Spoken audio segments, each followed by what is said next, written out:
नमस्कार, मैं Arpana Singh, assistant professor राजनीति विज्ञान, फिजिक्स डिपार्टमेंट, BNMU मधेपुरा। मैं आज आप लोगों के समक्ष प्लेटो के न्याय सिद्धांत पर आधारित या प्लेटो के न्याय सिद्धांत पर केंद्रित एक व्याख्यान प्रस्तुत कर रही हूँ। प्लेटो का जो न्याय सिद्धांत है वह उसके राजनीतिक दर्शन या उसके दार्शनिक जो चिंतन है उसकी आधारशिला है। उस न्याय को बहुत महत्वपूर्ण स्थान दिया है अपने चिंतन में। यह इस बात से स्पष्ट हो जाता है कि प्लेटो ने अपनी महत्वपूर्ण जो रचना है रिपब्लिक, उसका उपशीर्षक ही रखा है कंसर्निंग जस्टिस, अर्थात न्याय से संबंधित।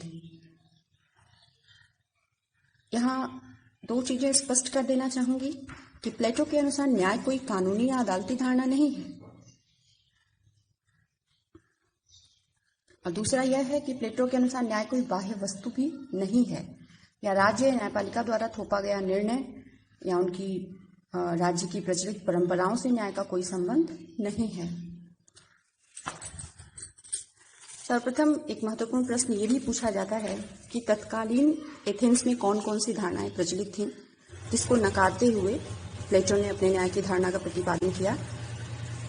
तो जो तत्कालीन एथेंस की जो न्याय पद्धति थी उसमें 3 धाराएं प्रचलित थीं, जिनका विवेचन करना भी यहाँ आवश्यक इसलिए है क्योंकि अधिकांशतः प्रतियोगी परीक्षाओं में या हमारे जो होम एग्जामिनेशंस हैं उनमें से संबंधित प्रश्न पूछ लिए जाते हैं। तो प्लेटो ने अपनी पूर्ववर्ती जो न्याय की धारणाएं हैं पहले उनका विवेचन किया, उनका खंडन किया, उसके बाद उसने अपनी न्याय की धारणा का प्रतिपादन किया। उस समय पहली जो धारणा प्रचलित थी यह सिद्धांत था, उसे कहते हैं पारंपरिक नैतिकता का सिद्धांत। इसके प्रवर्तक थे सिफिलिस और उनके पुत्र पॉलीमार्कस, ये दोनों विद्वान हैं। तो सिफिलिस के अनुसार उन्होंने न्याय को परिभाषित किया कि सत्य बोलना और दूसरे के ऋण को चुकाना ही न्याय है।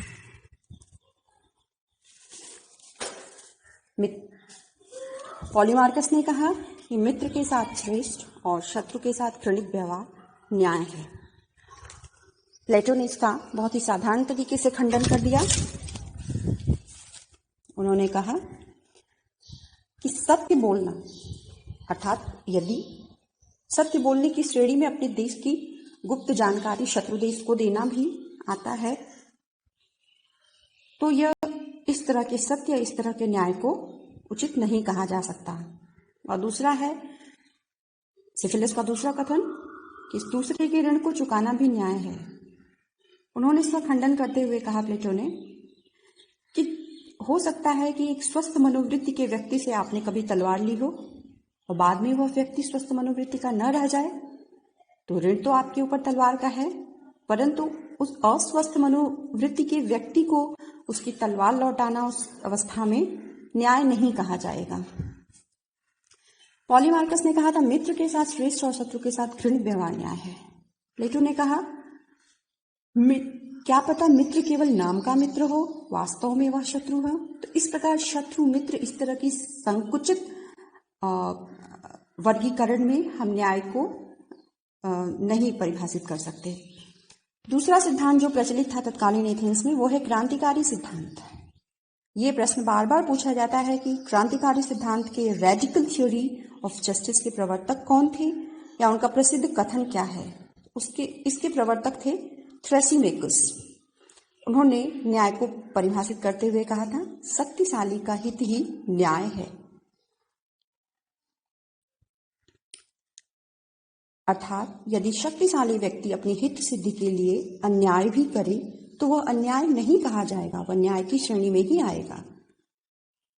प्लेटो ने कहा, इसको सिरे से नकारते हुए कहा, नहीं, अन्याय किसी भी स्थिति में न्याय से श्रेष्ठ नहीं हो सकता है।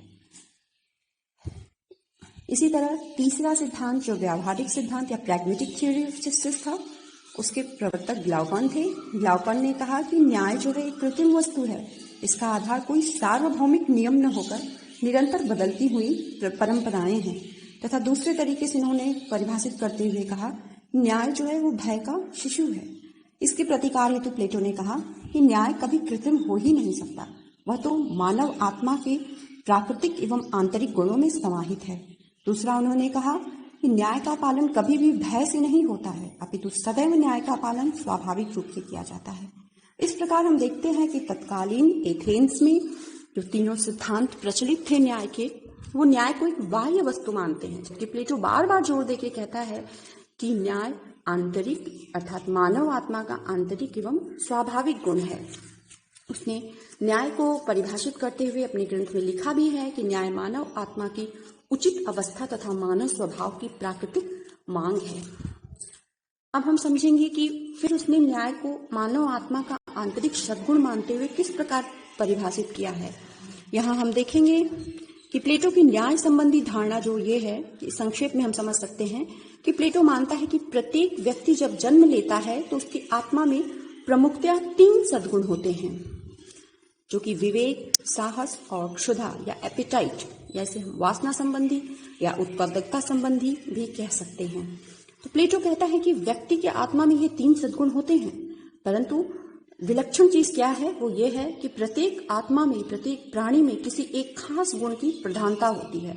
अर्थात ये तीनों गुण हम सभी में व्याप्त तो रहते हैं, जन्मजात हैं, परंतु किसी एक खास गुण की प्रधानता के साथ हम सभी पैदा होते हैं। व्यक्तिगत न्याय के लिए प्लेटो कहता है कि जो विवेक, साहस और क्षुधा, तो विवेक को सर्वोपरि स्थान देता है और कहता है कि व्यक्तिगत न्याय के लिए या व्यक्तिगत स्तर पर हमारे लिए क्या वांछनीय है कि हमारे विवेक के नियंत्रण में हमारा शौर्य या साहस का गुण, क्षुधा का या चीजों को संचय करने का जो गुण है, भोग संबंधी जो चीजें हैं, ये हमारे विवेक नामक जो सद्गुण है उसके अंदर कार्य करें, तो ये व्यक्तिगत न्याय की सर्वश्रेष्ठ स्थिति है।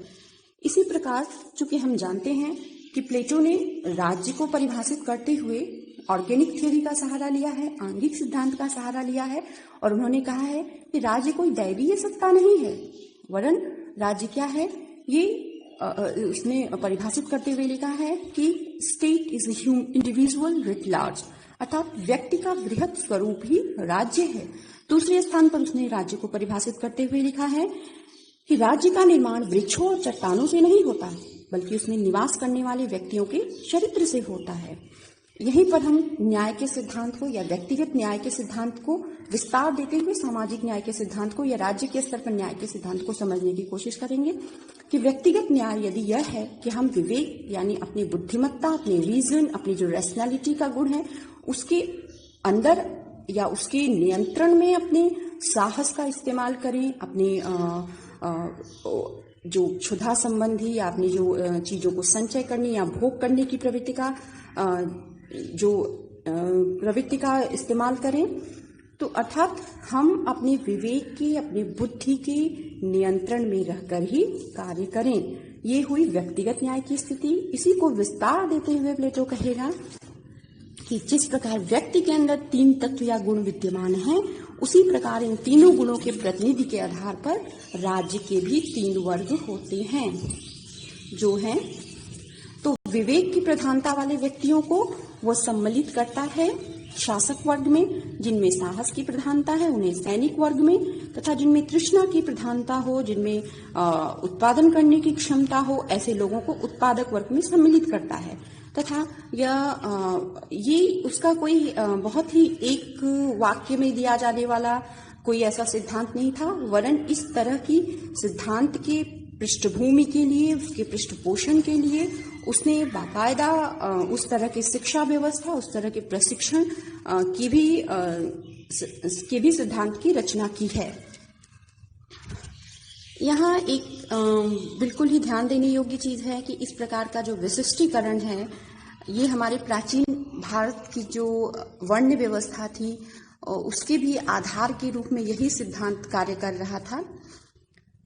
तो हम कह सकते हैं कि प्लेटो के ऊपर भी हो सकता है हमारी प्राचीन भारतीय चिंतन प्रणाली का प्रभाव रहा हो। हालांकि इसका कोई भी साक्ष्य नहीं मिलता है कि प्लेटो ने कभी भारत की यात्रा की हो। हाँ, मिस्र तक की उसकी यात्रा का साक्ष्य तो मिलता है, और प्लेटो ने बहुत यात्राएं की थी। तो अब ये हम मान सकते हैं या खुद समझ सकते हैं कि हाँ, ये हो सकता है कि भारतीय चिंतन प्रणाली का उसके ऊपर कुछ प्रभाव रहा हो। अब समस्या ये उठती है कि ये कैसे पहचान की जाएगी कि किस व्यक्ति में विवेक का गुण प्रधान है, किसमें साहस प्रधान है और किस व्यक्ति में तृष्णा प्रधान है। तो इसके लिए उसने अपनी जो शिक्षा प्रणाली बताई है, एक जो लंबी शिक्षा प्रणाली बताई है 35 वर्ष की, उसमें हर एक कई स्तरों का उसने विभाजन किया है। हर एक स्तर पे इस तरीके से फिल्टर करते जाएंगे और जो उच्च अध्ययन है या फिर जो हायर स्टडीज तक वही व्यक्ति पहुंचेगा जिसमें कि विवेक गुण प्रधान होगा। तो इस प्रकार उसने अपने जो न्याय, व्यक्तिगत न्याय, सामाजिक न्याय और तदनुसार जो शिक्षा प्रणाली है उसका विवेचन प्लेटो ने किया है। अब प्रश्न उठता है कि जो प्लेटो का सिद्धांत है न्याय का, वो वास्तव में बहुत ही अच्छा सिद्धांत है। जैसा कि उसने बताया कि बहुत ही मनोवैज्ञानिक तथ्यों पर आधारित ये सिद्धांत है, लेकिन इसकी कुछ आलोचनाएं भी हैं। इस सिद्धांत की आलोचनाओं से परे ये सिद्धांत नहीं है। तो पहली आलोचना इसकी ये होती है कि चूंकि न्याय जो है उसमें एक कानूनी पक्ष समाहित होना ही चाहिए। ये बारकर की आलोचना है। उन्होंने कहा कि ये ठीक है कि तीनों वर्ग अपने अपने क्षेत्र में कार्य करेंगे और विवेक के या जो शासक वर्ग है, जो विवेक प्रधान, बुद्धिमत्ता प्रधान, तर्क प्रधान जो शासक वर्ग है, उसके नियंत्रण में रहकर ही जो सैनिक वर्ग है, जो उत्पादक वर्ग है, वो कार्य करेगा। ये सही है। और साथ ही तीनों वर्ग अपने अपने क्षेत्र में निष्पक्ष रूप से कार्य करेंगे, स्वतंत्र रूप से कार्य करेंगे। परंतु यदि इन तीनों के मध्य कोई संघर्ष उत्पन्न होता है तो उसके समाधान की क्या व्यवस्था है। साथ ही इस तरह की व्यवस्था का अभाव है। दूसरी आलोचना यह है कि आधुनिक राज्यों में क्या ये एप्लीकेबल है, क्या इसके सिद्धांत को आधुनिक राज्यों में प्रयोग किया जा सकता है जहाँ की इतनी बड़ी जनसंख्या है, क्षेत्रफल है। तो इस बड़ी जनसंख्या और बड़े क्षेत्रफल पे जो क्या इसके सिद्धांत को अप्लाई किया जा सकता है, तो इसका भी उत्तर सामान्यतः ना में ही दिया जाएगा, क्योंकि इतनी बड़ी जनसंख्या 1 करोड़ जैसे हमारे भारत की जनसंख्या है, या बड़ी बड़ी जो जनसंख्या वाले राज्य हैं, तो वहाँ पे क्या संभव है इस तरह लोगों को फिल्टर करना, लोगों को वर्गीकृत करना साहस प्रधान, विवेक प्रधान और क्षुधा प्रधान में। तो शायद यहाँ भी एक कह सकते हैं कि प्लेटो के सिद्धांत की सीमा है। दूसरा है कि प्लेटो के सिद्धांत में लोग निरंकुशतावाद के बीज भी ढूंढ लेते हैं, क्योंकि यद्यपि कि उसने तीनों वर्गों का विभाजन किया है, तीनों वर्गों को बराबर सत्ता दी है, परंतु उसने जो फिलोसोफर किंग है या उसका जो विवेक प्रधान जो राजा है, उसके नियंत्रण में अन्य दोनों वर्गों को, सैनिक वर्ग और व्यापारी वर्ग को रखा है या उत्पादक वर्ग को रखा है। तीसरा है कि इसका सिद्धांत मनोवैज्ञानिक आधार लेते हुए भी एक स्तर पे अमनोवैज्ञानिक हो जाता है, जहाँ के हम देखते हैं कि प्लेटो ने जो शासक वर्ग है, सैनिक वर्ग है, उसके लिए जो साम्यवाद की प्रणाली की रचना की है, जहाँ वह उनको संपत्ति के लोभ से और स्त्री पुत्र के मोह से विमुख रखना चाहता है। यह भी एक अमनोवैज्ञानिक कल्पना है, कोरी कल्पना ही कही जाएगी कि व्यक्ति अपने पुत्र को न पहचाने, अपनी स्त्री को न जाने और वो संपत्ति का संचय न करे। तो जो शासक और सैनिक वर्ग के लिए उन्होंने साम्यवाद की जो प्रणाली बताई है, उनको वो 100% या 100% अपना दे सकें राज्य के संरक्षण में, जो सैनिक वर्ग है या फिलोसोफर किंग की जो उसकी धारणा है, वो उनको भी इस तरीके के संपत्ति, स्त्री पुत्र के मुंह से विमुख रखने की जो साम्यवादी योजना है, वो भी कहीं न कहीं अमनोवैज्ञानिक है। अंत में निष्कर्ष में हम कह सकते हैं कि जैसा कि प्लेटो के चिंतन में है, उसी प्रकार हर चिंतन की कुछ सीमाएं होती हैं, हर दार्शनिक की सोच की कुछ आलोचनाएं भी होती हैं, परंतु निश्चित रूप से उस समय में जो तत्कालीन एथेंस की स्थिति थी, युद्ध से क्षत विक्षत था, वहाँ पे जो समाज में अनेकता व्याप्त थी, जो विभाजन था, लोग आपस में लड़ते झगड़ते रहते थे, तो उस समय में प्लेटो का जो न्याय सिद्धांत था वास्तव में एकता स्थापित करने के लिए एक अपने आप में अनूठी देन थी। धन्यवाद।